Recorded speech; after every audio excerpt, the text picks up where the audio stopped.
Section 3.3 is complex numbers. Have y'all heard of complex numbers before? Good. When we have quadratic functions that we graph and they're above the x-axis, the vertex is above the x-axis, and there's no x-intercepts here, these are the types of quadratic equations that have complex solutions. That's why we discuss complex numbers at this point. Some properties of the imaginary unit I. I, by definition, is the square root of -1. What happens when you square a square root? It just removes the radical, right? So I squared will be equal to -1. I is the only number that you can square and get a negative back. It's called the imaginary unit. Having this I squared is what allows us to solve quadratic equations that are in this form, where the solution here would be I and -I. Complex numbers can be written in standard form. The standard form is a plus bi, where a is the real part and b is the imaginary part. Every real number, a, is also a complex number because it can be written as a plus 0i. So every real number can also be written as a complex number. Imaginary numbers are complex numbers where they have a real part and an imaginary part where b is not equal to 0. If a is equal to 0, we have what's called a pure imaginary number. So for example, 3i and -i would be considered pure imaginary numbers. If you have the square root of -a, where a is positive, then the square root of -a can be written as I times the square root of a. The reason this works this way is because -a could be written as -1 times a, and square roots distribute across multiplication, so this would be the square root of -1 times the square root of a, and the square root of -1 is I, and then square roots of a. In this first example, I want us to simplify each expression. If I have the square root of a -100, how would I write that as an imaginary number? Because of this square root of a negative, I could write that as the square root of -1 times 100. 100 is a perfect square, so this would give us I and then times the square root of 100, but the square root of 100 is 10. So what we would write is 10i. Does that make sense? No, it doesn't make sense. Let me start over. Do you understand that square roots distribute across multiplication? Do you buy that? Okay. And -100 can be written as -1 times 100. Agree with that? So that means that I could rewrite this as the square root of -1 times the square root of 100. What's the square root of -1? By definition, it's I. And 100 is 10 squared. It's 10 times 10. So the square root of 10 squared is 10. Typically, though, we write the I second if we have a whole number here. So we would write our answer as 10i. What's the square root of -11? Is 11 a perfect square? Can I take the square root of 11? No, but I can take the square root of the negative, and the square root of the negative is going to give me I square roots of 11. Does that make sense? Question? Why is it not a radical anymore? Because the square root of 100 is, I could rewrite 100 as 10 squared. And when you take the square root of something squared, you just get that thing, right? So what I did was, right here, I took the square root of 100, and the square root of 100 is 10. Now does it make more sense? Good deal. All right, on part C, what we need to do is simplify this radical first. So I could rewrite this as 4 plus or minus the square root of -8. I could rewrite as -1, and then 8 does have a factor that's a perfect square, 4, and then it has a factor that's not a perfect square, 2, all over 2. Now we've already said that the square root distributes across multiplication, so that means that I could rewrite this as 4 plus or minus, what's the square root of -1? What's the square root of 4? And what's the square root of 2? It's just square root of 2. It doesn't simplify, and this is all over 2. Now what we notice is we have a common factor of 2 in the numerator, and that common factor of 2 I can pull out, and if I factor a 2 out of the 4, what am I left with? Plus or minus, and when I factor a 2 out of this, what am I left with? I square roots of 2 all over 2. Now you can cancel on a fraction if you have factors that are multiplied by each other. So this 2 will now cancel with this 2, and that means that our final answer would be 2 plus or minus I square roots of 2. You cannot cancel the 2 with the 4 right here because you have addition and subtraction on top. Does that make sense why I cannot do that? Let me give you a quick explanation or an example using arithmetic. Sometimes this helps us see why we can or can't do something if I try it with numbers. So here's an example for why we can't cancel if we have addition or subtraction between terms. We have to wait until we have only multiplication. Take the fraction 6/8. You learned way back when that that would reduce to what? 3/4, because 6 I could write as 2 times 3 and 8 I could write as 2 times 4, and these 2's cancel out and we say that that's equal to 3/4. Agree with that? We learned that probably what, third grade? Well, if I could cancel with addition and subtraction, another way that I could write 6/8 is 1 plus 5 and 3 plus 5. Agreed? 1 plus 5 is 6, 3 plus 5 is 8. If I were allowed to cancel with addition, that means that that would also be equal to 1/3. And 6/8 is not equal to 1/3, which means that this can't happen. You cannot cancel if you have addition or subtraction in the numerator or the denominator of a fraction. You can only cancel if things are multiplied. So I couldn't cancel out this 2 in the denominator until I had a 2 times that sum and difference on top. Hopefully seeing this example will help you remember why you cannot cancel if you have addition or subtraction. Here's the deal with algebra. If it works with numbers, it'll work with letters. So if you want to try something, if you think it might work, try it with numbers first. If it works, great, because those letters are just taking the place of a number. All right, in example 2, we're asked to simplify each expression. Here I have the square root of -13 times the square root of -13. Isn't that just the square root of -13 squared? Because the definition of squaring something is multiplying it by itself. And what happens when you square a square root? They cancel each other out. They're inverse operations of each other, and we just get -13. If you want to see it another way, we could do it like this. Square root of -13 I could write as I square roots of 13. Here again, I square roots of 13. What's I times I? I squared. And the square root of 13 times the square root of 13 is 13. I squared, though, we said was what?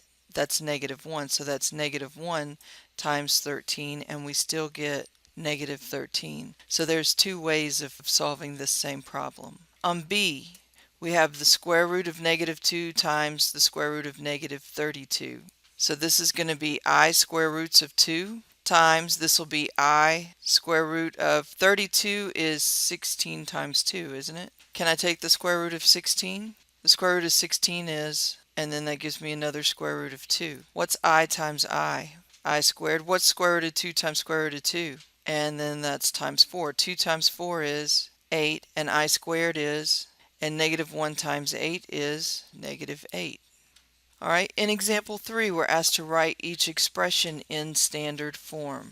These parentheses here for part A are unnecessary because I have addition here between these two binomial expressions. If we were to just treat the i's as if they were variables, I could write this as -2 plus I plus 6 minus 2I. And then we would just combine the like terms. I've got the real parts that are like terms and the imaginary parts that are like terms. What's -2 plus 6? And then plus I minus 2I is minus I. Part A simplifies into 4 minus I. Part B is -3I, and I don't need parentheses there. But over here I do need to distribute this negative across, and that's going to give me -3I minus 4 plus 5I. Do you see what I did there when I distributed this negative?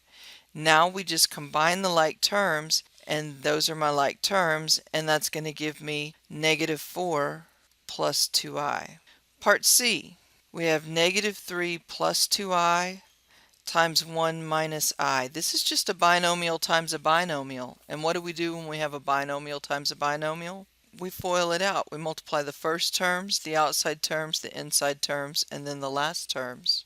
When I multiply my first terms together, -3 times 1 is -3. When I multiply my outside terms together, -3 times -I is positive 3I. When I multiply my inside terms together, 2I times 1 is, and then when I multiply my last terms together, 2I times -I is negative 2i squared. But what was I squared equal to? Negative 1.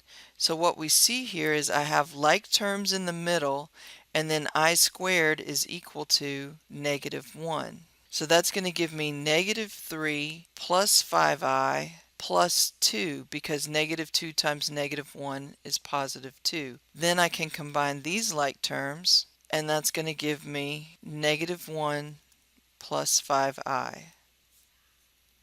The question was, why do we write I instead of just writing out the square root of negative 1? Math is hard to type, and an I is easy to type. That's the only reason I can think of. I never researched it. We do things the way we do them because of the restrictions in technology we had back when things were discovered. We did FOIL C, we just FOILed C. B has subtraction in between. See, if there's no symbol in between the parentheses here, the operation is multiplication. Here I have subtraction, so I distributed the negative. If you have a binomial expression here and a binomial expression here with a plus or a minus, you're just distributing and combining like terms. If you have a binomial times a binomial, that's when you have to FOIL. These are all good questions. Well, I is not a variable per se. It's an imaginary number, just like pi is a number. 3.14, I is a number as well. It's the square root of negative 1. You can combine things by treating I as if it were a variable, but it's not a variable. I is the imaginary number, square root of negative 1. E is a number. I is a number. Pi is a number. It's just not a number that you learned in kindergarten. And that's what gets a little confusing sometimes, is we learned I was a letter back in kindergarten, and our brains like kindergarten better than college algebra. So we still want to think of I as a letter, but now I'm telling you it's a number. Part D. Part D is 2 divided by 3 minus I.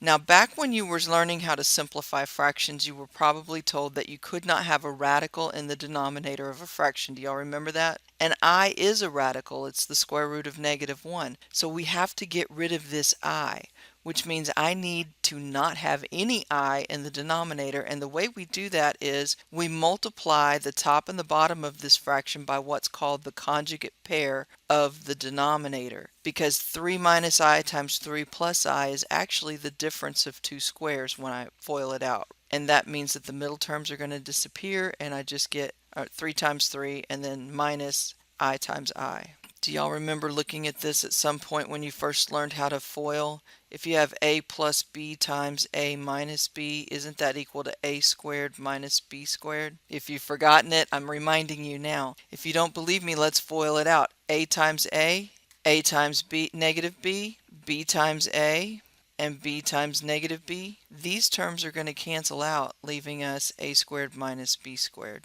That's why these are called conjugate pairs. The middle terms cancel out when you multiply conjugate pairs. So when I multiply this out, I get 2 times 3 plus I divided by 3 minus I times 3 plus I.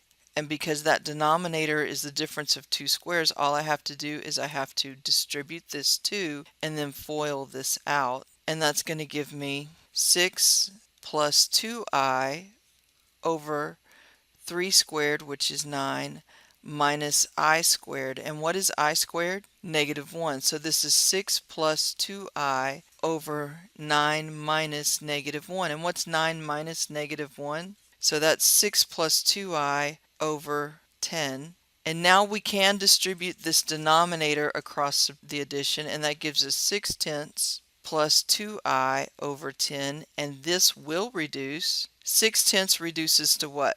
And 2 goes into 10, so this is I over 5, or we could write 1/5 I. Either way will work. You could either write I over 5 or 1/5 I. And I believe my math lab will accept both of these as answers. When y'all were watching the 3.2 video and y'all saw the part about the discriminant, remember the discriminant was what's underneath the radical on the quadratic formula. It's b squared minus 4ac. We said that if that discriminant is negative, then we have no real solution, and that's true. You don't have a real solution, you have a complex solution. Your answer is going to be an imaginary number. The graph of your quadratic equation, whenever you have a complex solution, will open up with the vertex above the x-axis, or it'll open down with the vertex below the x-axis. This would be two graphs that would give you or indicate that you have two complex solutions. In 3.2, I gave you the quadratic formula. Remember, we said the front part of this quadratic formula was used to find the x value of the vertex if your quadratic equation is written in standard form.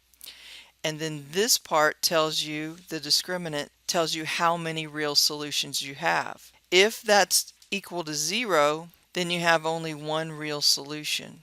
If that's greater than 0, then we had two real solutions. If that's less than 0, negative, then we're going to have no real solutions but two complex solutions.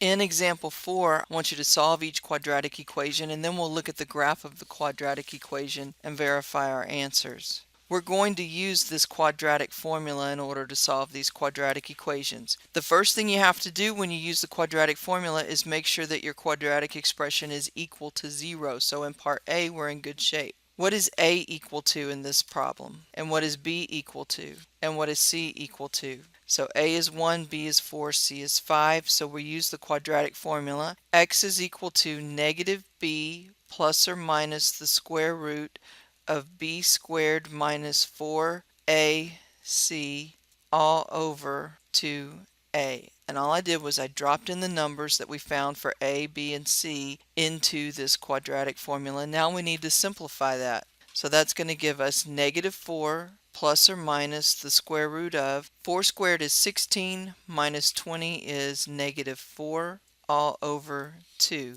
We're not going to have any real solutions because you can't take the square root of a negative and have a real number. It's going to be an imaginary number. So what's the square root of negative 4 going to be? And this is all over 2. So I can factor a 2 out of this numerator. When I factor a 2 out of the numerator, what am I left with? Pull a 2 out of the negative 4, you get negative 2 plus or minus I, because when I factor a 2 out of 2i, I'm just left with I all over 2. Now I can cancel these 2's and my final answer is going to be negative 2 plus or minus I. When you write your answer in my math lab, it's going to want you to write your answer like this. It's going to be negative 2 plus I and negative 2 minus I. On a test, I'm okay with you using that plus or minus notation, but I believe my math lab is going to want you to write your answer like this, separated by a comma. Alright, on part B we have 2x squared plus 5 equals 3x. What do I need to do first before I can use the quadratic formula? Move the 3x over, so I'm going to subtract 3x from both sides, and when I do that, I get 2x squared minus 3x plus 5 equals 0. So what is A going to be equal to? What is B equal to? And C? So using the quadratic formula, we get x is equal to negative b plus or minus the square root of b squared minus 4ac all over 2a. I just drop these numbers into the quadratic formula. And now I simplify the arithmetic. The opposite of negative 3 is 3 plus or minus the square root of, that's going to be 9 minus 40, and 9 minus 40 is negative 31 all over 4. Can I simplify the square root of negative 31? Just put the I in there. So that gives us 3 plus or minus I square roots of 31 all over 4. I believe my math lab will let you leave your answer like this. If not, and they wanted a real part and imaginary part, what you would write is 3/4 plus or minus square root of 31 over 4i. We're supposed to be verifying these with graphs, aren't we? Let's grab the graphing calculator right fast. Our first quadratic function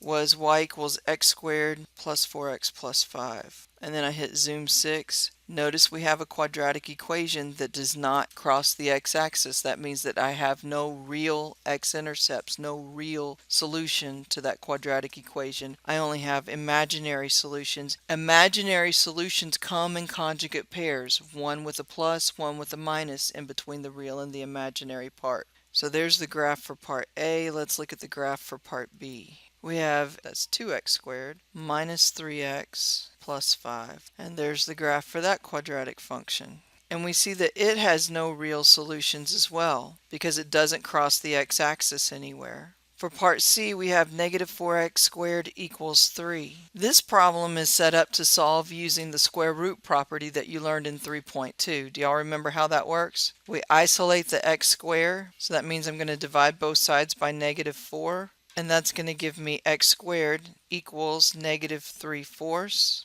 And then we take the square root of both sides of the equation. But what do we have to remember to do when we take the square root of a variable that's squared? We got to remember the plus or minus. Do you remember why we have to put the plus or minus anytime we take the square root of a variable that's squared? Suppose I have x squared equals 9. We're trying to find everything that makes this equation true. Well, 3 makes it true because 3 squared is equal to 9. But doesn't negative 3 also make it true? Isn't negative 3 squared also equal to 9? Whenever you take the square root of a variable that's squared, you get two answers, one positive, one negative. You have to remember to do that. Otherwise, you're going to get a wrong answer. So this gives us x is equal to plus or minus, what's the square root of negative 3? I square roots of 3, and then the square root of 4 is 2. So I have two complex solutions here. My answer's coming in a conjugate pair. Positive I square roots of 3 over 2, negative I square roots of 3 over 2. If we were to graph this quadratic function,